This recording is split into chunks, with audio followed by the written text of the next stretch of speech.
You're listening to Trek FM.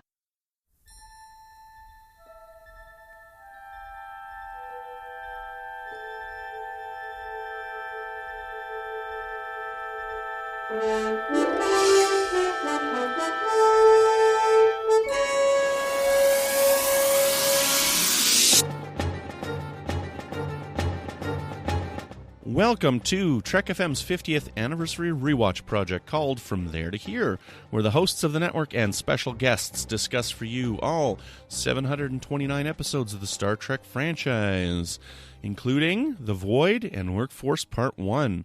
And my name is Brandon Mutala, host of Melodic Treks, and joining me today is... Duncan Barrett. Duncan Barrett. Duncan, how's it going? Not bad, yeah. How are you? I am doing very good. I had my staff Christmas party last night, and I ate extra helpings of cabbage rolls. They were so yummy. Ah, well, I hope it wasn't anything like the science lab Christmas party. No, it wasn't. Good to hear. So we got some interesting episodes here today. We got one that's, I think, a great one, and then one that is not a fan favorite. That is fair to say, I think. Definitely. I think we'll describe it as not a fan favorite. So yeah. I will give you a description of the Void. So Voyager gets lost in an empty, starless space area again, and they meet up with a bunch of hostile ships who say the only way to survive is to abandon the Federation values and start stealing from each other, and they better learn to live with it. What do you think of this episode? I really liked it, actually. I know some people, I think, don't like this episode, but I feel that it works. I think it's Janeway the idealist, isn't it? In some ways, she's almost the most doggedly idealistic of the captains, and she's, really in this one, she's kind of out on a limb. She's got pretty much her entire senior staff telling her she should be bending the rules, she should be looking at compromising, doing, I suppose, exactly the kind of things that Archer ends up doing in The Expanse in Enterprise.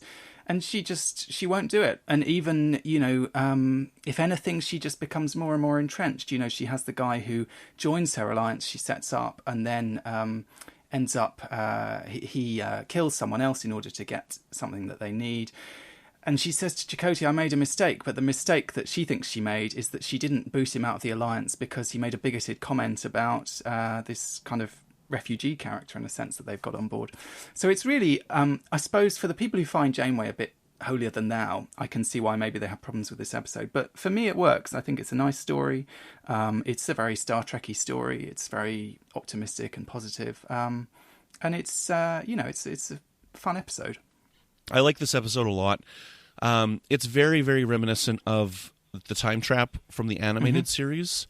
It's very reminiscent of Night from season 5 of Voyager, and it's very reminiscent of Damage. You had mentioned an Enterprise episode as well when we were texting back and forth, and I think the one that you meant is Damage, and it does make me think a lot about that. It's the other side of the coin from Damage, and Definitely. Damage is one of the fan favorite episodes of Enterprise because that's the one where Archer actually steals the part that he needs from the ship and then abandons the ship. And I really like this episode a lot, and I really like the message that's given in this. And honestly, I believe in this message a lot. So we may lose some listeners when I say this, but I had mentioned to you, I think this is a very Christian message in this episode because it's about working with each other, and it's about community, and it's about sharing, and it's about helping, right? And to me, that's a very biblical message in my heart. And I really believe that we need a lot more of that in society in general. And our society has gone so far in me, and everything is about me.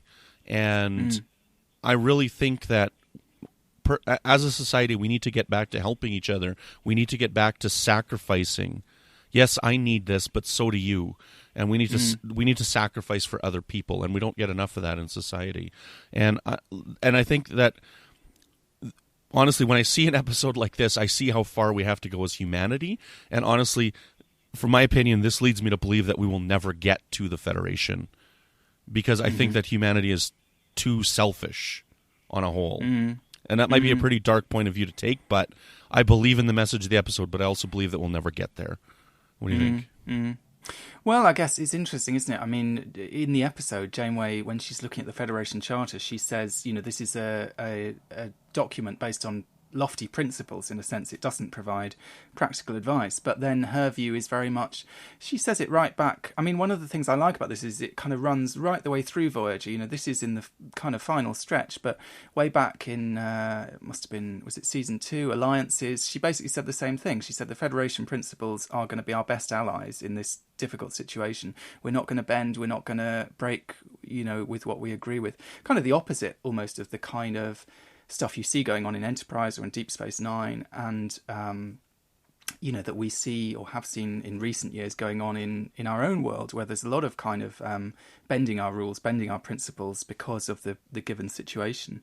But I think it's interesting what you said about it not being kind of me. That is definitely something that comes across in various ways in this episode. It's the fact, she's not only willing to share food, to share supplies and so on for the sake of making allies who are going to actually help them get out of the void, but if you think about the way she treats Fantome and his the other aliens of his species, she has the same attitude towards them. I mentioned he sort of seems like a refugee. I mean, we've had a lot of debates recently, certainly in Europe, about the treatment of refugees, how many people are willing to take, what kind of generosity people are willing to show towards these people in difficult, desperate situations.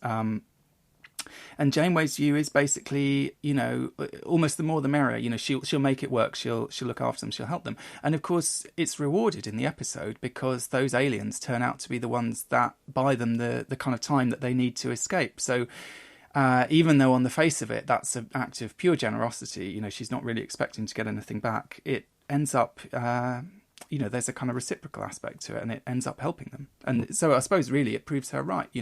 What she said back in Alliances about their principles being their best allies, what she says here that, we might lose a bit of weight, but I think this is going to get us through. It's that typical Janeway gut instinct. It's not the rational approach. Tuvok is quite clear that the logical thing in this situation is actually to bend the rules. It's to do what you need to do. It's kind of the ends justify the means, essentially. But she has this gut instinct that doing the right thing is more important and somehow is going to win. Mm-hmm. And again, to me, that falls back on those are Christian values, and a lot of things about Christianity is against irrational thought.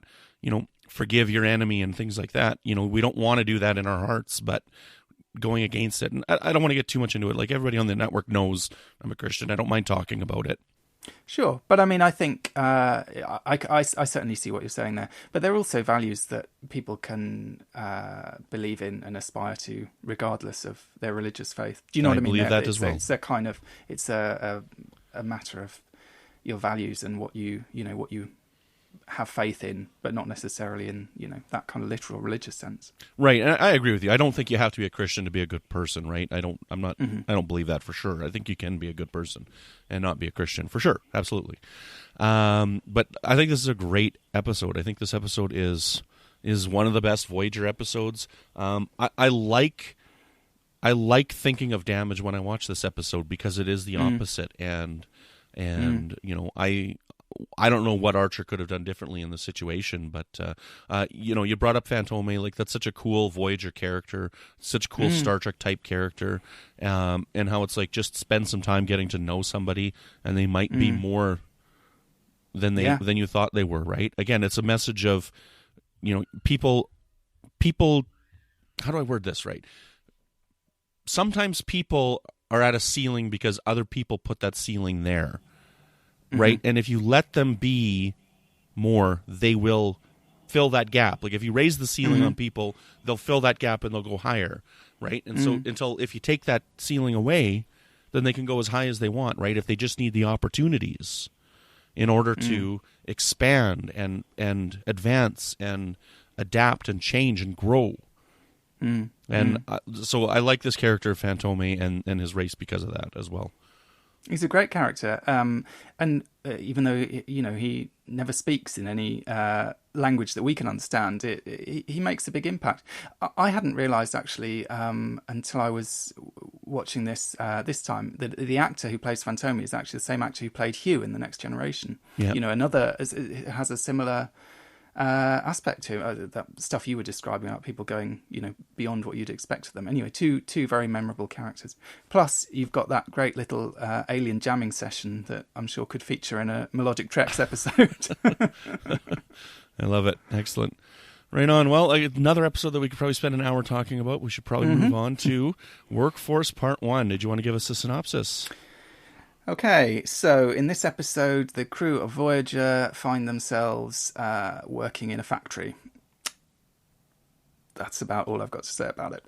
I'm not a fan of this episode. I think this half actually is better than the second half, but which we'll come to tomorrow, obviously. But I just think this is a boring story. This is not Voyager at its best. This is, I mean, in the real world, we have boring jobs that we have to turn up to, and that's not why we watch Star Trek. We watch it for the adventures, and I just feel there's too much of this kind of this life in this factory, and Janeway's romance with this man who I just couldn't care less about. And I don't know, the only bit in that first half that really engaged me at all, I suppose, was the Doctor's story. We see the emergency command hologram. That's kind of fun, but really, it just feels stretched way out, this story, to me.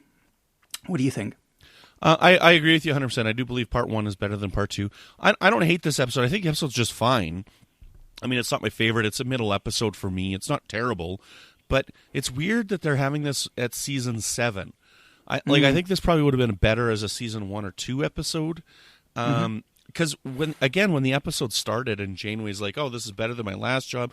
And I was confused watching the episode again because it's been so long since I've seen it. And she's like, Earth? Okay, so she hasn't lost her memory. She's talking about Earth, right? She's talking about Janeway. Annika Hansen comes up, like all these people's names, and it's like, okay, what is going on here? And so because I couldn't remember it, and this was almost like a first watch, I was actually really intrigued by this episode as I was watching it. I'm like, wow, this is really interesting. What is going on here? And watching Tuvok, Tuvok come to terms with, okay, something's not right here, and watching him kind of go crazy and stuff was really interesting. So I don't know, I really enjoyed Part 1 a lot. Again, so and as I was watching it, when Tom goes to that bar and tries to get a job, and he's like, I had a run-in with the new efficiency manager, which was 7 and 9 that I thought it was really cute, and like it was like, okay, so there's got to be some kind of cover story going on here. They got to be undercover for something, and it's like, no, it's not that. Right. And so I was really intrigued trying to figure out what was going on in the episode, and so because of that, I got a lot of enjoyment out of this Part 1. Okay.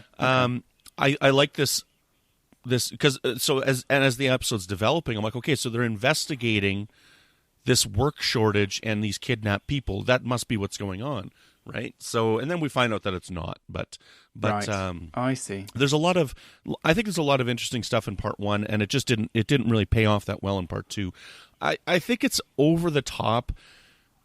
I'm not a Paris and Torres shipper at all. I don't think that they're good together. I don't buy their relationship. I've said this before, and I think they just way too hard hit the nail over the head repeatedly, saying, "This is how much Paris loves Torres. He loves her so much that when he's not even him, he loves her. He loves her. He loves her." I don't know. I just don't buy it. So, oh. You cynic. I don't know. I thought that stuff was. I didn't mind that. I thought that was kind of sweet. I thought there were. I suppose I thought there were nice moments in the first episode. I thought I liked Tuvok. The laughing Vulcan, but with this kind of dissecting every joke in this kind of rather tedious way. I thought that was quite good. I didn't mind the Tom and B'Elanna stuff. I suppose I just. Like I say, I enjoyed the Doctor stuff. I just felt like the basic setup. I mean, it's interesting. You were saying you'd kind of forgotten what was really going on. I think I was aware of that, and maybe I'd have enjoyed it more if I'd come to it the way you did. But the other thing is, it's not only towards the end of the run, it's also, we've already had the Killing Game. The Killing Game did this concept so much better. They've all lost their memories, they don't know who they are. But in the Killing Game, it was exciting, it was sexy, it was interesting. The characters that they thought they were had interesting lives and interesting drama. The French resistance fighting the Nazis. This is just a bunch of people working in a rather boring factory. There's, I don't know, it just, to me, it's that whole world that they built for the episode is kind of dull, and it it ruins it for me. I think maybe if it was just a single episode, it might be okay. I think it might work, but I just think it's too stretched out. Right. Yeah, I'd actually written down The Killing Game as well. It is very reminiscent of The Killing Game. So, but this is like The Killing Game, but without the killing. And without the game. And without the Nazis. Yeah. So, anywho. But, again, part of me here, like, I don't. I'm going to save it for tomorrow. So what I want to say about this. So make sure. Fair enough. Yeah. Fair enough. Because we got to save at least 30 seconds to talk about this episode tomorrow. Yeah. So, anywho, yeah. So I think what this says is it works better on a first watch, doesn't hold up on repeated viewings. Is I think how I would classify Workforce. Yeah, maybe that's fair enough. Yeah. And I mean, a lot of Star Trek episodes that are two-parters, the first part is stronger than the second part. And maybe it's hard to disentangle, once you've got to the end of the story, you have to have enjoyed the overall story, I think, to remember it fondly, if you know what I mean. I mean, there's not going to be any point. I mean, it's all very well us saying, well, part one's better than part two. No one's going to go and watch part one and then not watch part two. Skip part two. So, right, you're going to have to watch it. For a penny, you're in for a pound. Yeah. I didn't quite realize that the ECH was a thing. So again, going through this rewatch, it's been a long time since I've seen, season 6 and 7. So here we are. We had the episode with Doctor and his fantasy program and stuff, and then they're like, okay, well, we can look at this, and then all of a sudden, here it is. It's a thing, and he's the ECH in this episode, right? So it's kind of convenient, and there's a lot of convenience in these. Like, it's convenient. That's the one frustrating thing about I have a lot of Star Trek episodes that I like, is it's convenient that somebody was off the ship at the time this crisis went down. Because had that person been on the ship, there's no saving it, right? Genesis. I love Genesis. I think that's a great Next Generation episode. I know most people don't, but it's really convenient that Picard wasn't on the ship at the time, right? Right. Timescape. It's really convenient that Picard wasn't on the ship for Timescape. Like things like this one. It's really convenient that Chakotay and Harry weren't on. So, or Chakotay Neelix. So, macrocosm as well. You kind of get the same thing. Where again, it's just the Doctor left on the ship. I mean, I feel a bit torn about it. I mean, I enjoyed all the stuff in Tinker Tenor. I enjoyed the fantasy of the emergency command hologram. I don't know that they made the right decision turning it into a real thing. I mean, I know I said before those were the bits of the episode I enjoyed the most. I think that's just because I found the other stuff so boring. But I do think there's a danger that they kind of make the Doctor a bit too capable. Do you know what I mean? Like there is this sort of sense he's becoming... I mean, I know we have this kind of ongoing story if he's exceeding his potential and he's growing as a character and so on, but he's kind of in danger of growing in directions that you almost can't keep up with. And I suppose by the point that you've got this thing with him and Harry where he's just kind of, basically which of them is supposed to be giving the orders, I don't know, I just worry that he seems a bit sort of out of control somehow. And the other thing is, one of the nicer things about the emergency command hologram in Tinker Tenor was he had those cool pips that popped out of his neck. They don't do that this time. They obviously decided that was just too much of a sop to the Doctor's vanity. So in reality he doesn't get those at all. So he's a rankless command hologram. Right on. Well, I think we should save the rest for tomorrow.